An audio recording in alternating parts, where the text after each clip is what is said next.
Welcome to the Sherman Report. Here's Peter Sherman.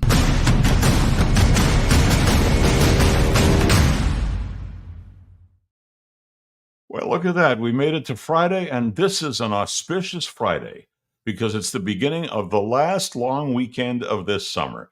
Kids are back in school next week in Ontario and most other places in Canada. Already back stateside. Summer vacations over. Sorry about that. It just sort of showed up in July and disappeared, didn't it? Make this weekend count. I'm Peter Sherman. This is the Sherman Report, and lots of things happening today. We have Dave Bryans joining us around 5:15. I knew him well back when I was finance critic in opposition at Queen's Park. Dave favored opening up beverage alcohol sales in convenience stores, and he was the president of the Ontario Convenience Stores Association. So he had skin in the game then, and he's now retired, but was instrumental in this decision by the Ford government to finally allow for alcohol in convenience stores. My belief in 2013 remains my belief today, and it's that it'll be fine, as it is in most other jurisdictions, but there are always naysayers, and we'll talk to Dave about them and about all other aspects of this program, which begins to be available to you next week on September the 5th. That's Dave Bryans coming in about 13 minutes from now. We will be back with the show that comes before Dave in just a moment.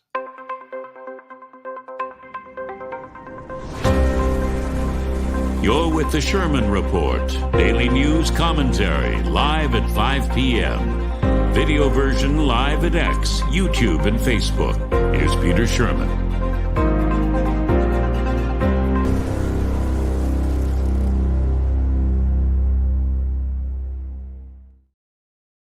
Okay, yesterday I mentioned that Conservative leader Pierre Poilievre is pushing for an early election. And why wouldn't he be? He's about 18 points ahead in the polls. And I think his numbers outrank both the Liberals and NDP added together. Anyway, Pierre Poilievre calls it a carbon tax election, And the route he's chosen is through the guy who's kept the Trudeau minority government in office alive for the past few years.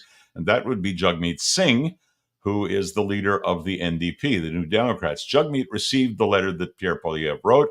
And what's in it is more robust today than yesterday in terms of what's been put out there in public. And I want to tell you a bit about it. Parliament is reopening in about 2 weeks. And in his letter to Singh, Poilievre pushes hard, saying Singh is a sellout to the Liberal government for forming a costly coalition to keep Justin Trudeau in power. I guess he's right. Anyway, that coalition has lasted about 2 years, and Singh would say that he has succeeded in getting things done, like dental care and pharmacare. They've been passed. However, there's more news coming for the NDP and for all of us on September the 16th. Not only does Parliament reopen, but 2 by-elections take place on that day. One in LaSalle and Verdun, which is Montreal, will be a looking glass into the Liberal vote in Quebec.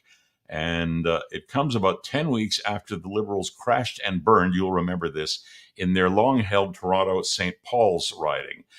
Poilievre throws inflation in Singh's face in the letter. He says that high grocery prices, the crime rate, the housing shortage will all have grown dramatically since the implementation of the support pact between the two parties.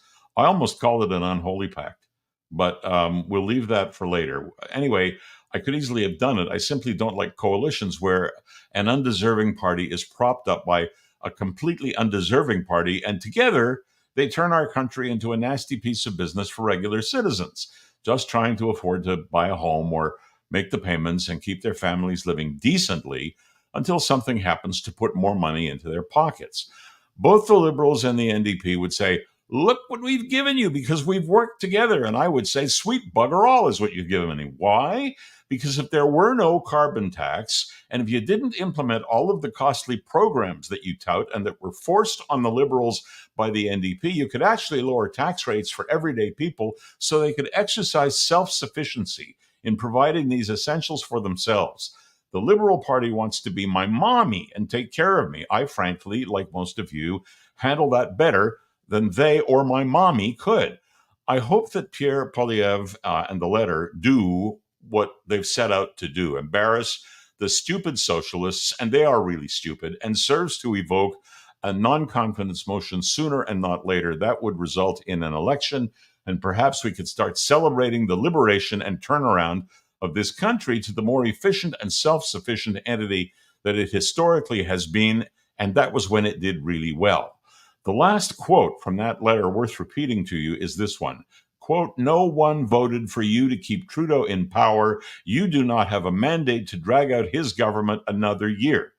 Pierre Poilievre is correct. Critics keep asking what Poilievre would do if elected with immigration caps and pharmacare and dental care or binding arbitration to end strikes like the railway. I don't blame him for refusing to answer. Elections for Liberals are always about what are you going to give me if I vote for you, whereas Conservatives will not make decisions until they hold the levers of power and have a chance to take a good look at the books. I think they'll find a mess when they do that, as they surely will following the next election in 2025 or whenever it may be. It's not going to be later than fall of 2025. It might be earlier. But that's the next big thing for Canada. In the meantime, we get to watch them across the border, which is interesting in and of itself. Back in just a moment.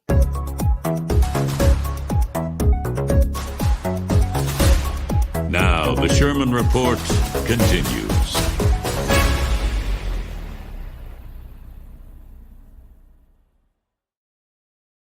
I didn't get to this subject yesterday because of some time constraints, but you should know about it. I don't think there's anything I can suggest for these people to help them. I don't know if anybody else can, but you should know it. How would you like to be at the head of a company? And when you address the company's annual meeting, you have to say that you think the company's business is unsustainable. How would you like that? Well, are you ready for this? His name is Alain Hudon, and he's the CEO of Canada Post. And Canada Post is the company that is unsustainable.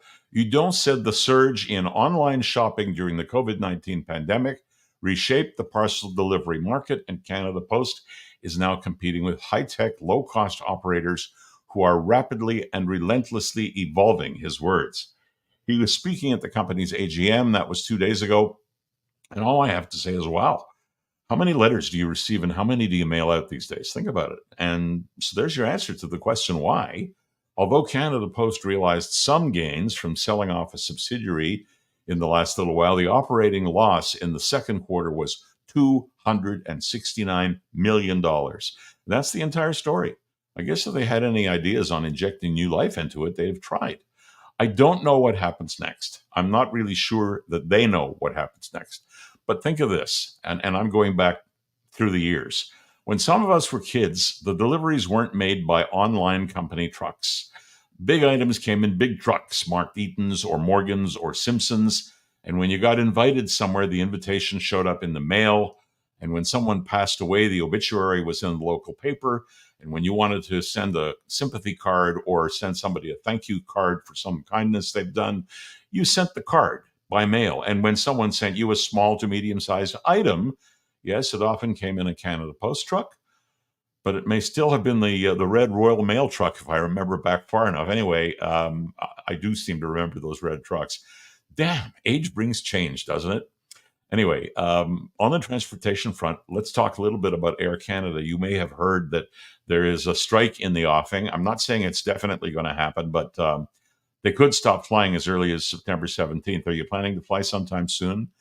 Be careful. The Air Canada strike coming as soon as that if the parties do not arrive at a new contract agreement soon. Their union says new pilots earn about a third of their North American counterparts, and pilots could stop flying as early as September 17th.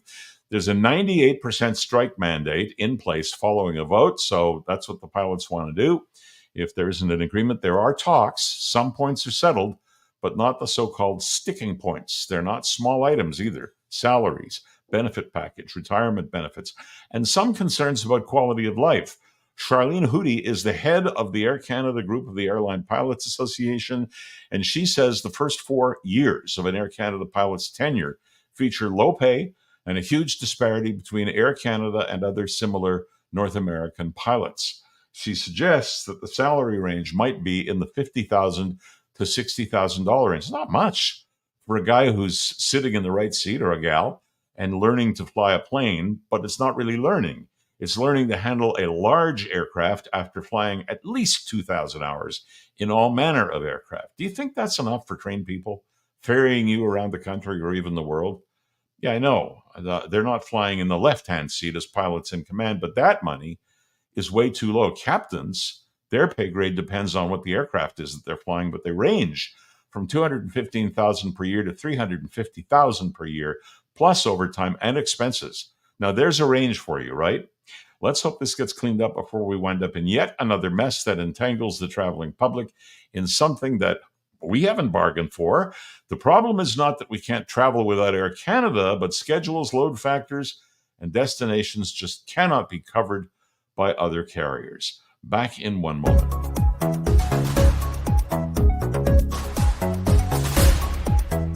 Now, the Sherman Report continues.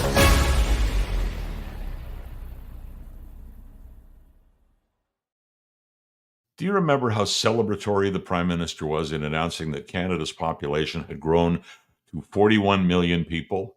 That's supposedly about worker and citizen replacement as our country grows older, and it is. And baby boomers, hey boomer, leave the workforce. Yes, I am, and yes, I did.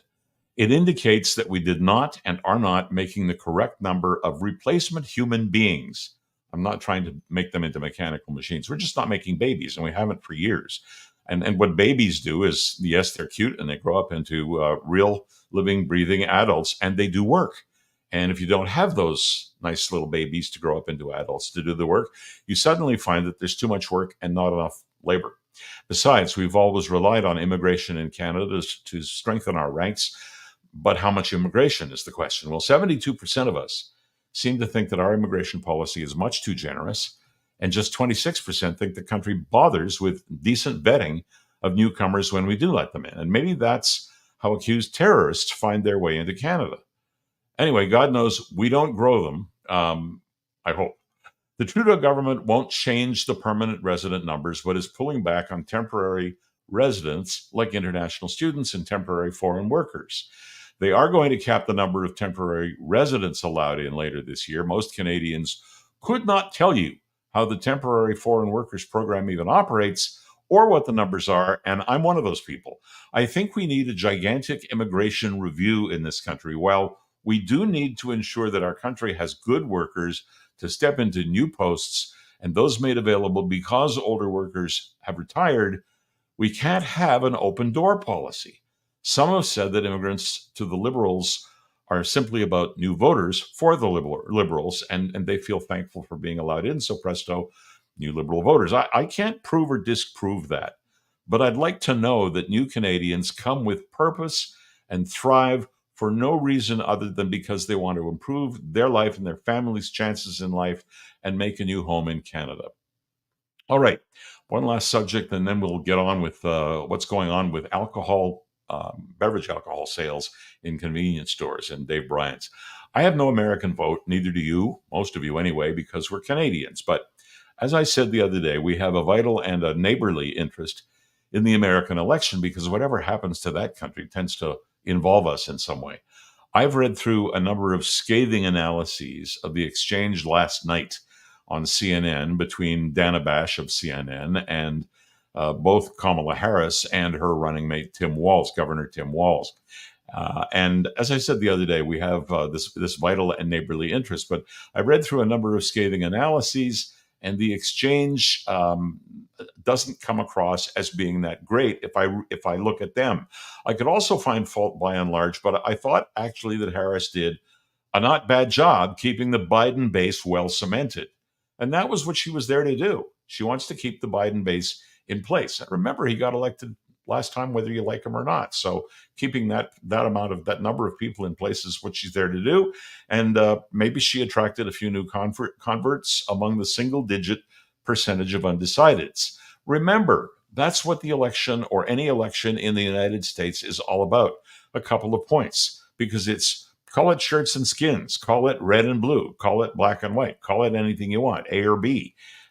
There's approximately 48% who are always going to vote Democrat, and there's about 48% that are always going to vote Republican. And so you got 4%, and it goes 2.5 to 1.5 or 3-1 or whatever it might be, but that's what they're fighting for. So the vice president was reasonable with answers to most of the soft questions, and there were soft questions put to her by the CNN reporter, Dana Bash. What I needed to hear was that Kamala Harris was ready to take on Putin and find a way to end the Ukraine war. And what I needed to hear was that she thought she could get along with Xi Jinping and avert an attack on Taiwan by China. What I needed to hear was that she felt confident that she could keep that nutbar Kim Jong-un at bay and that she would be merciless with Iran if it even winked toward Israel.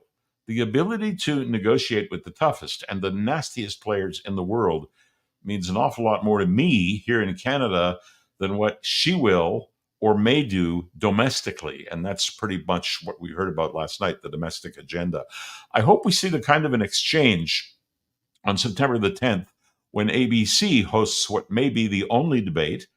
It will be the first time Harris and Trump have ever even met or exchanged views. I think they were once in the same room, but they never talked.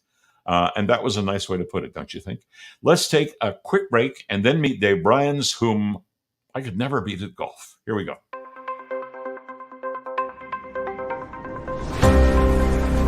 You're with the Sherman Report. Daily news commentary available at Apple Podcasts, Spotify, with video posted on YouTube and Facebook. Here's Peter Sherman.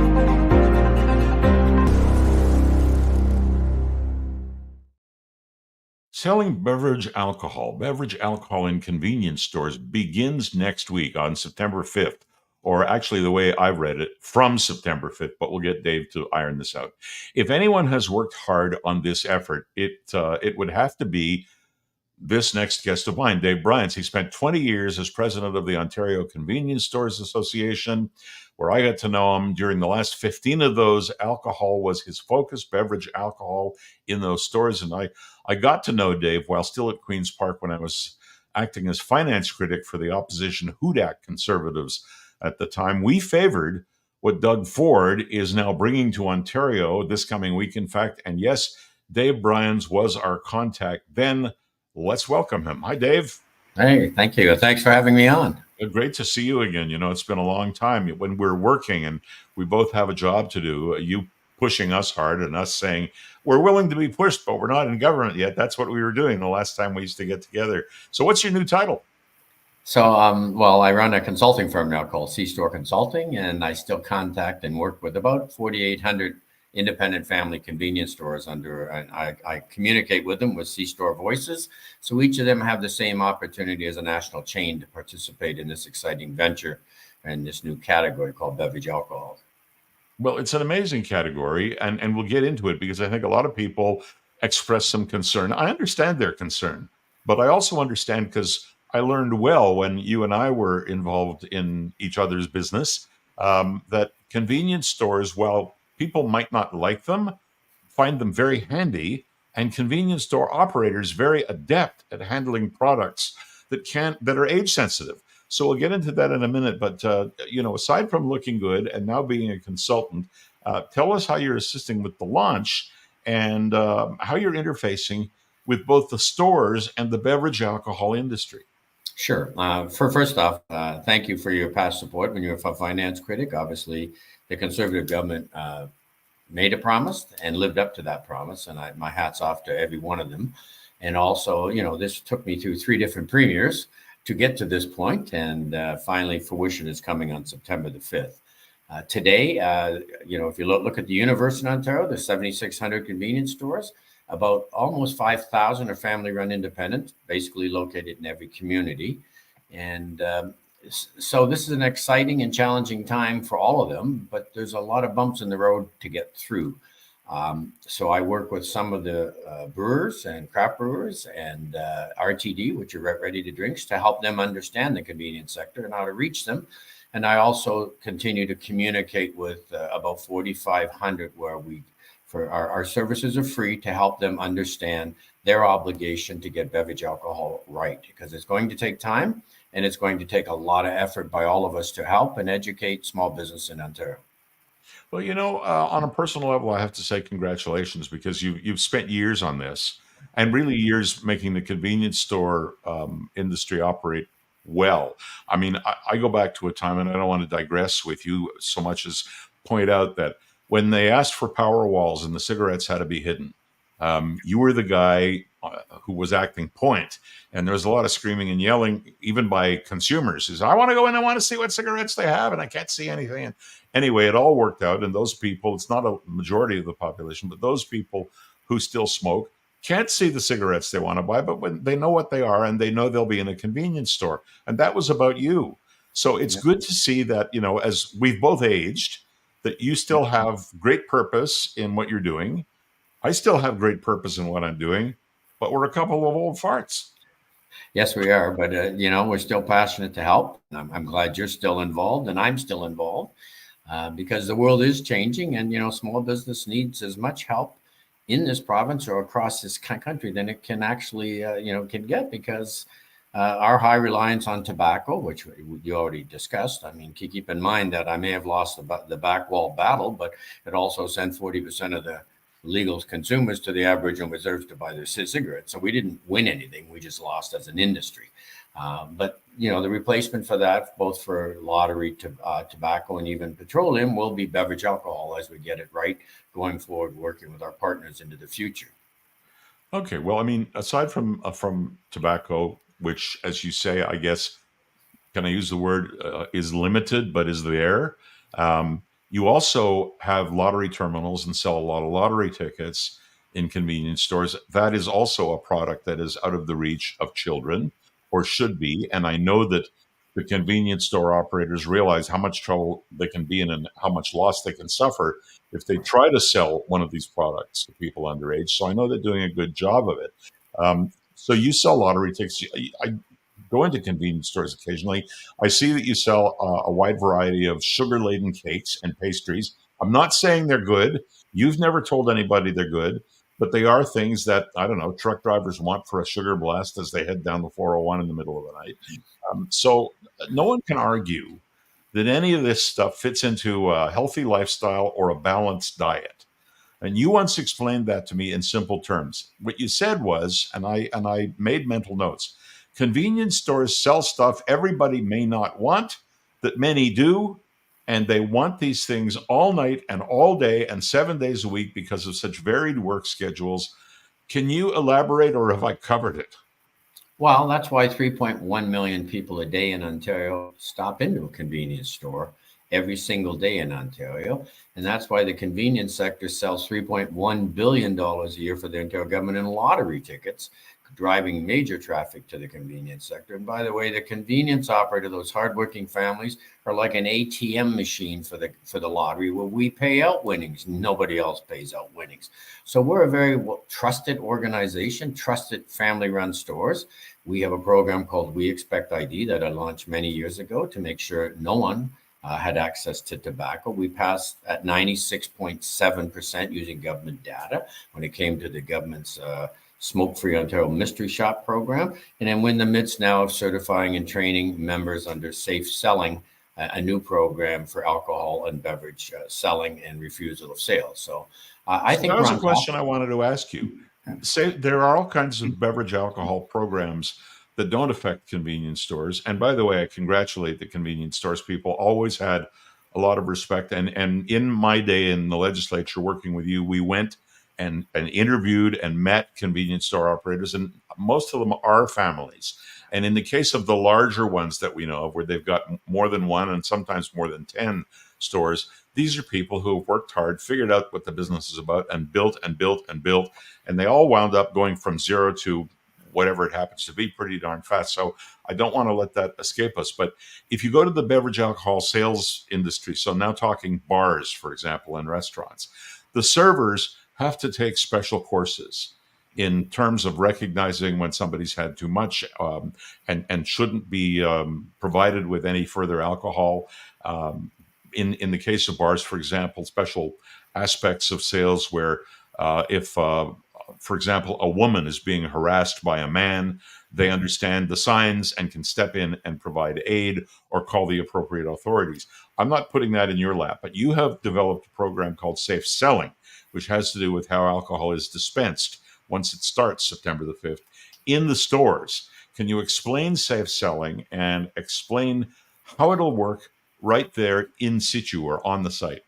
Sure. So there are 5 programs available that have been approved by the regulator, the Alcohol and Gaming Commission. Everyone is very well aware of Smart Serve that does the bars and restaurants. They've come out with a reduced program, and there's other ones that have now been approved. At one time we only had 1, now we have 5. Safe selling is for responsible retailing, to teach the employee, who has to be 18 and over, what to look for, how to handle the category, understand the rules and regulations from the regulator of what you must do when you're receiving or putting away or serving, and also be able to identify if someone is potentially intoxicated and how to politely refuse the sale to them and ensure that nobody under the age of 19 ever gets a bottle of alcohol. And we're adamant about that, no different than no one under 19 should get a pack of cigarettes. And I think we've proven that we're the best when it comes to age testing. So I believe we will be the best at managing this category. I remember a test you did at one time where you put mystery shoppers into LCBOs and got a number that was not 100% in terms of allowing beverage alcohol to be sold at retail to people under that age. And you had also done mystery shopping on tobacco and mystery shopping on lottery, and found that the convenience store people were actually better than the LCBO at managing the age level. Now, I don't know if I'm taking out and playing old tapes, or if you've done this since, or if you even want to talk about it, but you don't have to. I'll just make the statement. It seems to me that it is in the best interests of the store owners and their employees to always, always, always make sure that nobody's walking out with a package under age 19. So just quickly to answer that is, if a family-run convenience store or a national convenience chain is caught selling to a minor, they actually lose their right to sell tobacco. And if they're caught under the new AGCO regulations, there will be suspensions and there will be fines. So it's in our best interest, as we've done under the Smoke-Free Act, to make sure that we age test aggressively. We don't serve anybody or sell to anybody underage. And our record stands for itself. I can mention the LCBO. That was years ago, but they've improved immensely since then. And I think that's because we quietly shared that data with the government. We didn't go to the media with it and embarrass them.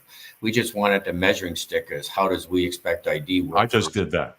Yeah, I know. But, but again, they're self-regulated. We aren't. So we had to do something to show that we're better than a self-regulated organization. True enough. Well, I guess what people would really want to know is staying beverage alcohol is facile because there's many different types of alcohol. So what is and is not going to be available in C-stores? You're not going to sell me my favorite bourbon, are you?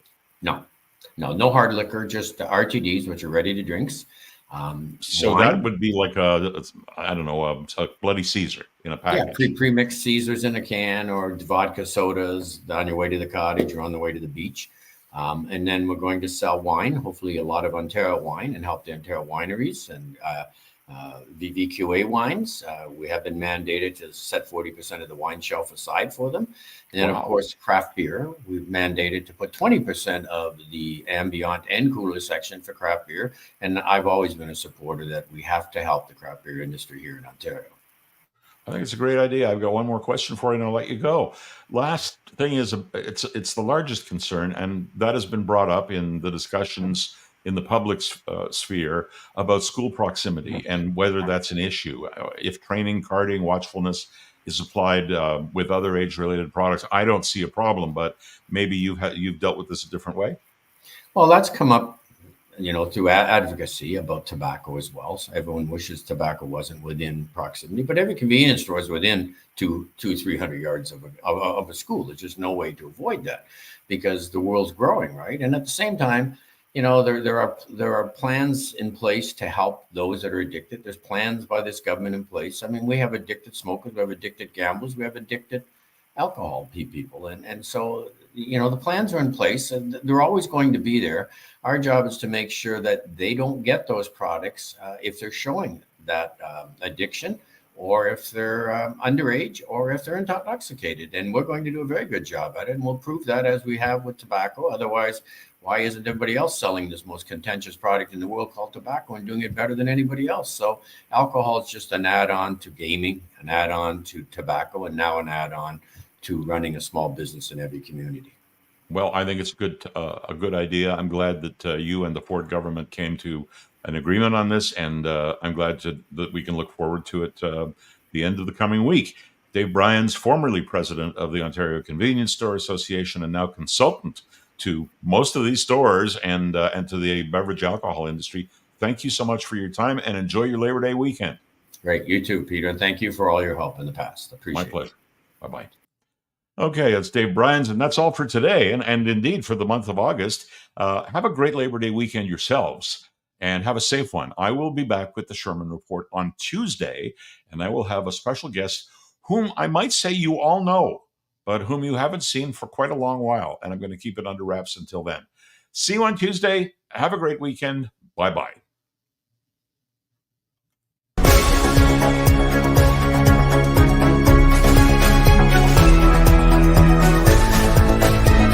The Sherman Report, available on Apple Podcasts, Spotify,